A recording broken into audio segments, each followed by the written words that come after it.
Morning. My topic is papilledema versus pseudopapilledema, a qualitative analysis of the swollen optic nerve head by OCT. Disc edema could be due to multiple factors, and differentiating a pseudopapilledema from early papilledema can present a diagnostic challenge. Absence of the spontaneous venous pulsations, which is common in papilledema, may be even present in 10% of the healthy patients. So usually we diagnose pseudopapilledema if there is an exposed optic disc drusen or a buried disc drusen which is seen on B scan, or hyperautofluorescence on fundus AF, or absence of leakage on FFA. And with the OCT, we always go for a quantitative analysis where we look at this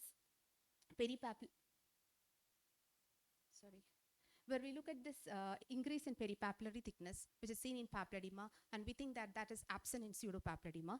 But most of the cases, it's not the same.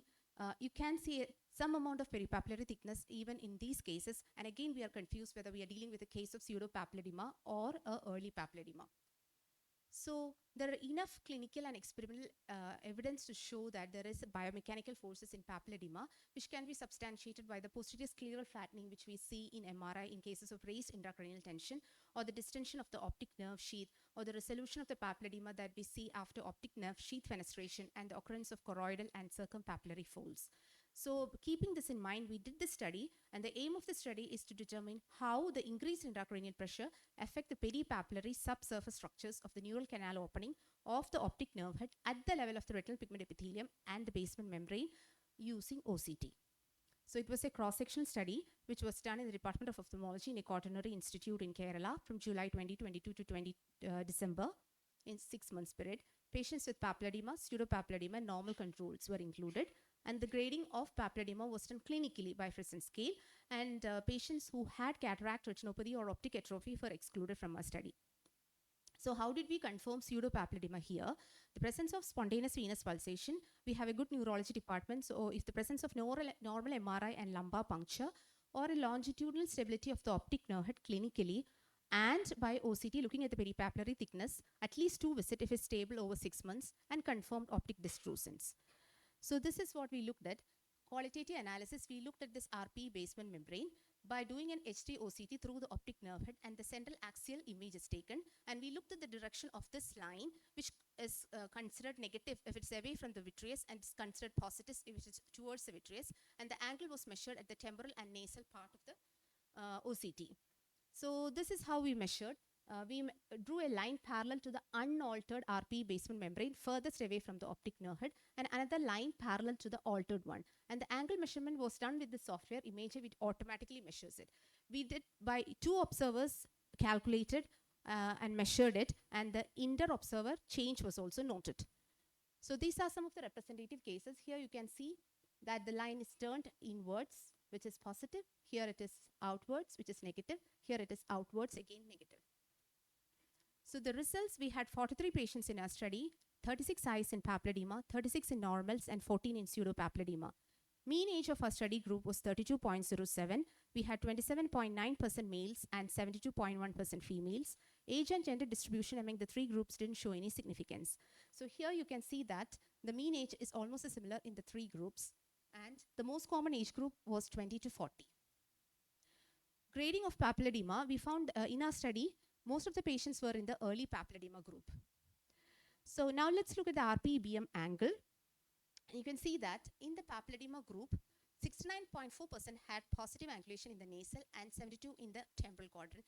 And it's interesting to note that none had a 0 angulation. I forgot to mention that the angles between +5 and -5 is taken neutral. In pseudopapilledema, the positive was seen only in 14.2 in the nasal and 0 in temporal. And similarly in the normals too, and the difference between the 3 groups was statistically significant. The mean inward RP angle was +9.6 temporally and +11.69 nasally. Inter-observer agreement was good. There was a kappa value which shows a measure of agreement of 0.78 with no statistical significance between the 2 observers. We also compared between the early papilledema and pseudopapilledema, which is the area where the confusion happens. And again, we saw that there was no negative angulation in both the nasal and the temporal quadrants in the grade 1, and pseudopapilledema was the same. And the difference was statistically significant. So this study demonstrated that HD-OCT is able to detect subtle deformation of the subsurface structure, architecture of the optic nerve head and peripapillary region, And papilledema causes an inward bowing of the RP-BM layer at the NCO, which is not typically seen in normalized or pseudopapilledema. The normal lamina cribrosa is already slightly bowed backwards. In a study which was done by Cooper Smith et al., they did a similar study, but they did between papilledema and normals, and they found 69% of the patients having positive angulation. Another study Anand et al. Did, which they looked into the angulation difference post-LP, and they found that the positive angulations changed to negative post-LP in papilledema patients in 5. So the degree of the structural stiffness depends upon a lot of properties like size, shape of the scleral canal, and scleral thickness. So that may be the reason why some of the patients in our normals and pseudopapilledema had a positive angulation. So to conclude, RP-BM would help to differentiate between early papilledema and pseudopapilledema, thus avoiding further investigation. It's a useful adjuvant to the study and management of patients with papilledema and pseudopapilledema. These are my references. Thank you.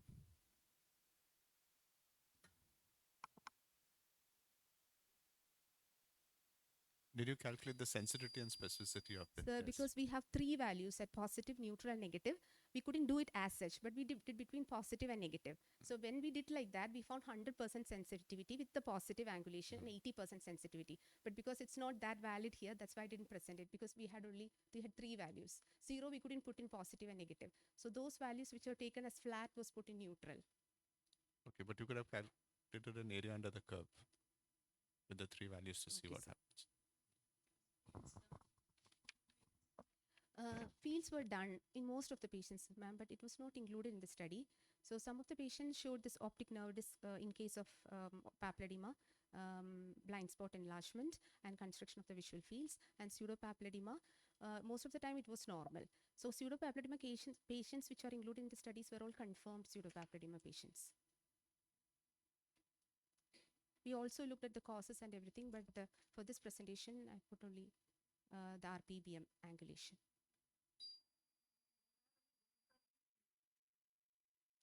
Actually, when the disc edema is massive, then the membrane may not be that clear.